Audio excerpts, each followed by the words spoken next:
Itu solusinya ada di Quran. Dikeluarkan ayatnya. Kalau saya baca cepat ya, baca cepat saja, nggak usah ditulis, baca cepat. Nanti kalau mau dikeluarkan, simak videonya. Ya, lihat di YouTube-nya. Kita dari lahir nih, dalam kandungan bagaimana prosesnya. Quran surah ke-22 ayat 5, surah Al-Hajj ayat ke-5. Nanti dijelaskan lagi di Al-Mu'minun surah yang ke-23 ayat 11 sampai dengan 13. Kemudian bagaimana suasana ibu yang sedang mengandung itu di Quran surah ke-31 ayat ke-14. Dijelaskan lagi Quran surah 46 ayat ke-15. Apa doa yang harus dibacakan saat anak dalam kandungan sebelum lahir supaya berharap lahir yang soleh.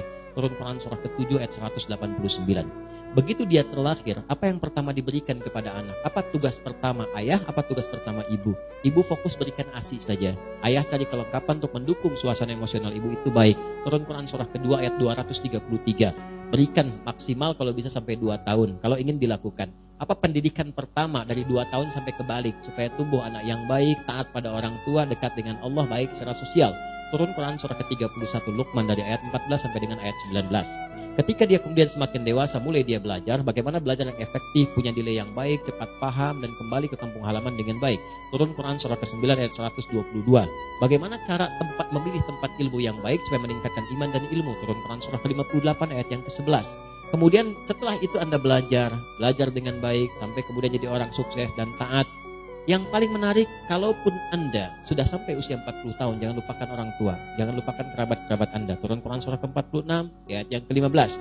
Bagaimana berbaginya? Turun Quran surah ke-2 ayat 215. Yang pokoknya untuk keluarga, turun Quran surah ke-4 ayat ke-34. Kalau Anda ingin jauhkan lebih luas, turun Quran surah ke-2 ayat 261 sampai 263. Sampai Anda naik lagi, semakin sepuh, memilih berbagai passion dalam kehidupan, ada ditampilkan dalam Al-Quran, tapi singkatnya, gak akan selamanya Anda hidup. Akan muncul masa-masa kembali seperti ke masa tua. Quran surah ke-22 ayat yang ke-5. Maka di saat itulah datanglah kemudian tiba masanya ajal, batas waktu berkehidupan. Quran surah ke-7 ayat ke-34. Maka tanda ajal datangnya maut. Quran surah ke-3 Ali Imran ayat 185. Siapa yang bawa maut namanya malakul maut. Quran surah ke-32 ayat yang ke-11. Kita semua itu akan mendapatkan maut. Nama kita adalah mayit. Turun Quran surah ke-39 ayat ke-30. Maka siap-siaplah supaya pulangnya itu husnul khatimah. Panggilannya panggilan dengan nafsul mutmainnah. Turun Quran surah ke-89 di ayat yang ke-27 sampai dengan ayat ke-30. Jangan macam-macam berlaku yang tidak pantas sehingga terancam nanti pulang seperti Firaun, ditampakkan neraka pagi sampai petangnya. Turun Quran surah ke-7 dari ayat 42-nya sampai dengan ayat 49-nya sampai muncul kalimat A'rafnya. Sampai pulangnya diatur oleh Allah. Kalau ingin bagus di alam kuburnya, lakukan perbuatan baik, bernilai fisabilillah supaya nyaman, tenang, bahagia, mendapatkan limpahan rahmat dan karunia di alam kuburnya.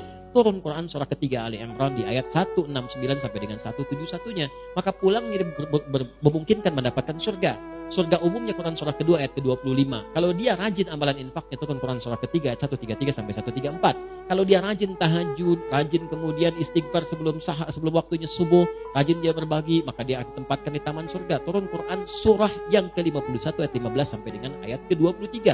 Ada orang banyak berharap surga Firdaus, surga yang paling bagus, tingkatan tengah-tengah, bisa naik ke atas, bisa juga turun ke bawah untuk melihat. Maka ada amalan di Quran surah ke-23 ayat 1 sampai dengan ayat ke-9-nya.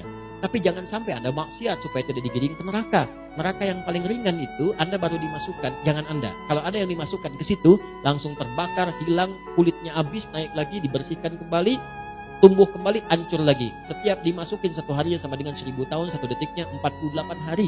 Gambarannya Quran surah ke-4 An-Nisa ayat 56. Ada nerakanya lagi, neraka yang paling dahsyat. Kalau dibakar sampai ke dalam kerak-keraknya, sampai ke dalamnya, itu khusus untuk orang munafik dan orang-orang kafir. Di Quran surah yang keempat di ayat 140. Karena itu jauhi sifat nifak. Di mana jauh sifat-sifat itu? Ada penyakitnya di Quran surah kedua ayat ke-10. Ciri-cirinya dari ayat 11 sampai dengan ayat 20 tetap di surah Al-Baqarah.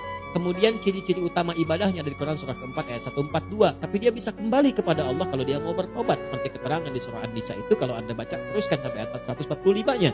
Sampai kemudian ada orang yang amalnya pas-pasan, ke surga belum, ke neraka tidak. Maka ditempatkanlah di A'raf, turunlah surah Al-A'raf. Baca dari ayat yang ke-46 sampai ayat ke-50-nya. Semua ada.